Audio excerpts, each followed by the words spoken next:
حمد و تعریف و توصیف اللہ جل مجدہ الکریم کی ذات بابرکات کے لیے، رسول رحمت شفیع معظم نبی محتشم حضور ختم المرتبت صلی اللہ علیہ وآلہ وسلم کے حضور ناز میں اپنی عقیدتوں، ارادتوں اور محبتوں کا خراج پیش کرنے کے بعد عالی مرتبت محتشم سامعین و ناظرین، حضرت عبداللہ بن عمر بن عاص رضی اللہ تعالیٰ عنہ سے ایک روایت مروی ہے، فرماتے ہیں کہ رسول اللہ صلی اللہ علیہ وآلہ وسلم نے ارشاد فرمایا، اِنَّ هَذِهِ الْقُلُوبَ تَصْدَعُ كَمَا يَصْدَعُ الْحَدِيدُ إِذَا أَصَابَهُ الْمَاءُ، کہ دلوں کو بھی زنگ لگ جاتا ہے جس طرح کہ لوہے کو زنگ لگ جاتا ہے۔ لوہے کو جب پانی لگ جائے تو وہ زنگ آلود ہو جاتا ہے۔ اسی طرح گناہوں کے سبب، غفلتوں کی وجہ سے دل بھی زنگ آلود ہو جاتے ہیں۔ اللہ تعالیٰ ہمارے دلوں کو زنگ آلود ہونے سے محفوظ فرمائے۔ لیکن یہ ایک حقیقت ہے، ہماری مسلسل غفلت اور اعمال بد اور گناہوں کے سبب سے دل زنگ آلود ہو جاتے ہیں۔ قیل یا رسول اللہ صلی اللہ علیہ وسلم وما جلاؤها، عرض کی حضور اس کا علاج کیا ہے؟ ان دلوں کو روشنی کیسے ملے گی؟ زنگ کیسے اترے گا؟ دل اجلے کیسے ہوں گے؟ تو اللہ کے محبوب علیہ السلام نے ارشاد فرمایا، قال کثرت و ذکر الموت و تلاوت القرآن، کثرت کے ساتھ موت کو یاد کرنا اور قرآن مجید کی تلاوت کرنا، یہ دو ایسے عمل ہیں کہ جو دلوں کا زنگ اتار دیتے ہیں۔ کثرت ذکر موت دنیا کی محبت کم کرتی ہے، اور جب انسان اپنی موت کو یاد رکھتا ہے تو موت کی یادداشت دنیا کی لذتوں سے محفوظ رکھتی ہے، بلکہ فرمایا کہ لذتوں کو توڑنے والی کو یاد کرو۔ عرض کی یا رسول اللہ صلی اللہ علیہ وسلم لذتوں کو توڑنے والی کیا چیز ہے؟ تو فرمایا موت۔ تو موت خواہشات کو کم کرتی ہے، آرزوؤں کو محدود کرتی ہے۔ تو یہ ہمیں ہر وقت مستحضر رہنا چاہیے کہ ہم یہاں ہمیشہ کے لیے نہیں آئے، ہم نے کچھ عرصہ گزارنے کے بعد یہاں سے ایک اور دنیا کی طرف کوچ کر جانا ہے۔ یہ جب ہمارے تصور میں رہے گا اور ہم اس سے غافل نہیں ہوں گے تو پھر کبھی بھی ہم اللہ کی نافرمانی کی طرف نہیں آئیں گے، بلکہ اچھے اعمال کی طرف ہی ہماری رغبت ہوگی۔ دوسری چیز جو دل کو ستھرا کرتی ہے، دل کا زنگ اتارتی ہے اور اللہ کی معرفت کا رنگ دیتی ہے، وہ ہے تلاوت کلام مجید۔ تلاوت کلام مجید اللہ جل شانہ کا ایک ایسا انعام ہے اس امت کو جو دیا گیا، جو ہم راتوں کی تنہائیوں میں اور دن کے اجالوں میں کرتے ہیں۔ ہماری نمازوں کے اندر قرآن مجید کی تلاوت کو رکھا گیا، ہمیں قرآن مجید کی تلاوت کی ترغیب دی گئی۔ تو یہ اللہ کا کلام ہے، اور اللہ کے کلام کی جو تاثیرات ہیں وہ دلوں کو نور بخشتی ہے۔ تو جب دل قرأت قرآن سے، تلاوت کلام مجید سے، قرآن مجید میں غور و فکر اور تدبر کرنے سے دلوں کو معرفت الہیہ نصیب ہوتی ہے اور دلوں کو نور ملتا ہے، دل اجلے ہو جاتے ہیں اور پاکیزہ ہو جاتے ہیں۔ تو یہ دو چیزیں اس حدیث پاک میں بیان فرمائی گئی جو دلوں کا زنگ اتارتی ہیں، ایک کثرت کے ساتھ موت کو یاد کرنا اور دوسرا قرآن مجید کی تلاوت کرنا۔ اور ایک اور حدیث پاک میں جو اللہ کے محبوب علیہ السلام کا فرمان عالی شان ہے، بیان فرمایا گیا، اِنَّ لِكُلِّ شَيْءٍ ثَقَالَةً، ہر شے کا زنگ کسی نہ کسی شے سے اترتا ہے، وَإِنَّ ثَقَالَةَ الْقُلُوبِ ذِكْرُ اللَّهِ، اور دلوں کا زنگ اللہ کے ذکر سے اترتا ہے۔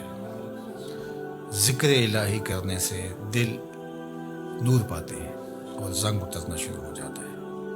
اور آقا کریم نے یہ بھی ارشاد فرمایا، وَمَا مِن شَيْءٍ أَنْجَى مِنْ عَذَابِ اللَّهِ مِنْ ذِكْرِ اللَّهِ، اللہ کے عذاب سے نجات دینے والی ذکر الہی سے بڑی کوئی چیز نہیں ہے۔ سب سے زیادہ اللہ کے عذاب سے جو نجات دیتا ہے وہ اللہ کا ذکر ہے۔ تو کثرت ذکر دلوں کا زنگ اتارتا ہے اور اللہ کی معرفت کا نور نصیب ہوتا ہے۔ حضرت یحییٰ بن معاذ رضی اللہ تعالیٰ عنہ فرماتے ہیں کہ دل زنگ آلود ہو جائیں، بیمار پڑ جائیں اور غفلت کے مرض میں مبتلا ہو جائیں تو 5 اشیاء ایسی ہیں جو دلوں کو شفا دیتی ہیں، دلوں کا علاج ہے اور دلوں کو جلا بخشتی ہے۔ تو فرمایا سب سے پہلے تو قراءۃ القرآن بالتفکر، تفکر کے ساتھ قرآن مجید کی تلاوت کرنا، جو کہ حدیث پاک میں بھی آپ نے سماعت کیا۔ اور دوسرا فرمایا وخلاء البطن، اور پیٹ کا خالی ہونا۔ بھرے ہوئے پیٹ غفلت کا سبب بنتے ہیں، اس لیے کثرت کے ساتھ روزے رکھنے چاہیے۔ روزہ اللہ جل شانہ کی قربت کا ذریعہ ہے اور تقوی کا نور دیتا ہے اور باطن کی جلا کا سبب اور ذریعہ ہے۔ تیسری بات فرمائی وقیام اللیل، راتوں کو قیام کرنا، جب دنیا سو جائے مصلی بچھا لے اور اللہ کے حضور آہوزاری کریں اور اللہ کے حضور سجدہ ریزیاں کریں، قیام و رکوع سے اپنے روٹھے ہوئے رب کو منائیں۔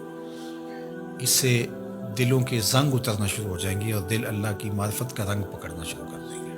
اور چوتھی چیز انہوں نے بیان فرمائی والتضرع عند السحر، سحری کے وقت مصلی کے اوپر بیٹھ کے رونا، سحری کے وقت مصلی بچھا لیں اور اللہ کے حضور آہوزاری کریں، قیام میں رونا، سجدوں میں رونا، رکوع میں رونا، دعاؤں میں آہوزاری کرنا، مصلی بچھا کے اس پہ بیٹھ کے دعائیں کرنا، اللہ کے حضور تضرع کرنا، اللہ کے حضور زاری کرنا۔ اور یہ اس قدر مفید ہے دلوں کی جلا کے لیے، باطن کی ستھرائی کے لیے، روحوں کی پاکیزگی اور عفت کے لیے اور من کی روشنی کے لیے، کہ یہ تجربہ آپ کر کے دیکھیں کہ آپ سحری کے وقت اٹھ جائیں اور اللہ کے حضور سجدہ ریز ہوں، اور وہ وقت ہی ایسا ہوتا ہے کہ جب آپ وضو کر کے مصلی پہ آتے ہیں تو خود بخود آنسو ڈھلنے لگ جاتے ہیں۔ ایک درد اور کیفیت ان لمحوں کے اندر رکھی گئی ہے۔ اور پانچویں چیز جو ارشاد فرمائی گئی وہ مجالست الصالحین، نیک لوگوں کی صحبت۔ حضرت مجدد الفسانی علیہ رحمہ فرماتے ہیں کہ نیک لوگوں کی صحبت کبریت احمر کا درجہ رکھتی ہے، سرخ گندک کی طرح، اور ان کی صحبت دلوں کو پاک کرتی ہے، صفائی دیتی ہے، ستھرائی دیتی ہے۔ اور آج کی تاریخ میں دنیا اس بات کو تسلیم کرتی ہے کہ جو لوگ موجود ہوتے ہیں ان کے ابدان سے کچھ شعائیں نکلتی ہیں، حتیٰ کہ کافر کے اندر سے بھی کچھ شعائیں نکلتی ہیں جو اپنے پاس بیٹھنے والوں پر اثر انداز ہوتی ہیں۔ تو اسیری لہریں نکلتی ہیں مختلف لوگوں کے وجود سے، تو اگر وہ اچھا ہوگا تو اس کے اثرات لوگوں کے اوپر مرتب ہوں گے، اور اگر وہ برا ہوگا تو اس کے اثرات برے اس کے اوپر مرتب ہوں گے۔ اور یہ ایسا تجربہ ہے کہ جو آپ کر سکتے ہیں۔ اچھے لوگوں کی صحبت میں بیٹھنا اٹھنا شروع کریں، خود بخود آپ محسوس کریں کہ اندر کچھ اتر رہا ہے، نور اتر رہا ہے، روشنی اتر رہی ہے۔ اچھے لوگوں کی صحبت میں بیٹھ کر رغبت دنیا کم ہوتی ہے، رغبت آخرت بڑھ جاتی ہے، انسان اپنا محاسبہ کرنے لگ جاتا ہے، نیکی کی طرف اس کے قدم اٹھنے لگ جاتے ہیں، برائی سے رکنا شروع کر دیتا ہے۔ اور برے لوگوں کی صحبت میں بیٹھنا شروع ہوں گے تو آپ کی نمازیں چھوٹنے لگ جائیں گی، آپ کی نظر میں ناپاکیزگی آنے لگ جائے گی، آپ کی سوچوں میں آوارگی آنے لگ جائے گی، طلب دنیا بڑھنا شروع ہو جائے گی، تکبر، رونت، غرور، یہ سب کچھ اترنا شروع ہو جائے گا برے لوگوں کی صحبت سے۔ اس لیے برے لوگوں کی صحبت سے ایسے بھاگا جائے جیسے کسی موذی جانور سے بھاگا جاتا ہے۔ رومی نے تو کیا خوب کہا کہ تا توانی دور شو از یار بد، یار بد بدتر بود از مار بد۔ کہا جہاں تک ممکن ہو برے یار سے دور رہے، اور پھر فرمایا کہ برا یار برے سانپ سے بھی برا ہے۔ وہ کیوں؟ کہا کہ سانپ لڑتا ہے تو جان لیتا ہے، برا یار لڑتا ہے ایمان لیتا ہے، آخرت برباد کر دیتا ہے۔ اس لیے اچھے لوگوں کی صحبت کو تلاش کرنا چاہیے، اور اچھے لوگ مل جائیں تو ان کی صحبت کو غنیمت سمجھنا چاہیے۔ مجھے واصف علی واصف مرحوم کا ایک جملہ یاد آیا۔ انہوں نے کہا تھا جس شخص کے بارے میں تمہیں شک ہونا کہ اللہ کے قریب ہے اس کے نیڑے لگ جاؤ۔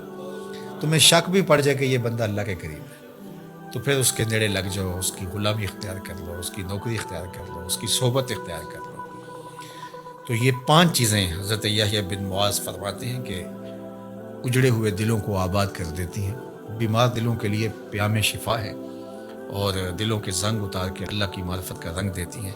اور ان میں سے قراءۃ القرآن بالتفکر، دوسرا خلاء الباطن، تیسرا قیام اللیل، اور چوتھا التضرع عند السحر، اور پانچواں مجالست الصالحین، نیک لوگوں کی مجلس صحبت۔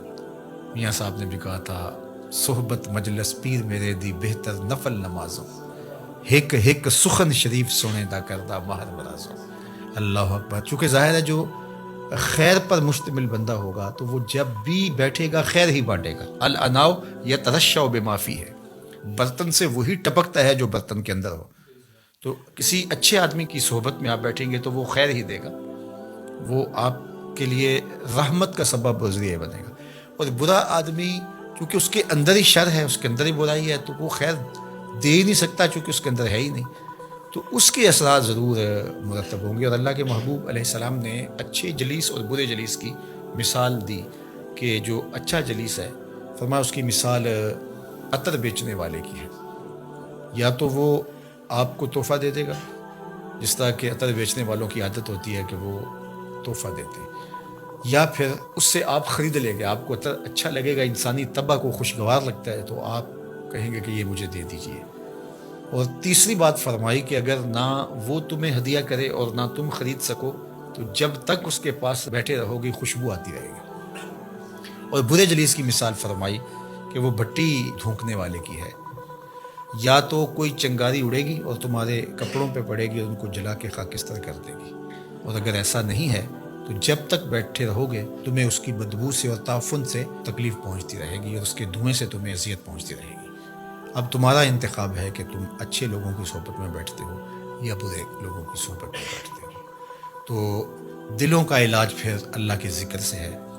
دلوں کا زنگ قرآن مجید کی تلاوت سے اترتا ہے، دلوں کا زنگ قرآن مجید میں غور و فکر کرنے سے اترتا ہے، دلوں کا زنگ اللہ کے ذکر سے اترتا ہے، دلوں کا زنگ کثرت کے ساتھ موت کو یاد کرنے سے اترتا ہے، دلوں کا زنگ سحری کے وقت اٹھ کے اللہ کے حضور آہوزاری کرنے سے اترتا ہے، دلوں کا زنگ صالحین نیک خصلت لوگوں کی صحبت میں وقت گزارنے سے اترتا ہے۔ اللہ ہمارے دلوں کو مصفہ اور مزکہ فرمائے، اور ہمارے باطن کو ستھرائیاں، پاکیزگیاں اور نور و نکہت عطا فرمائے۔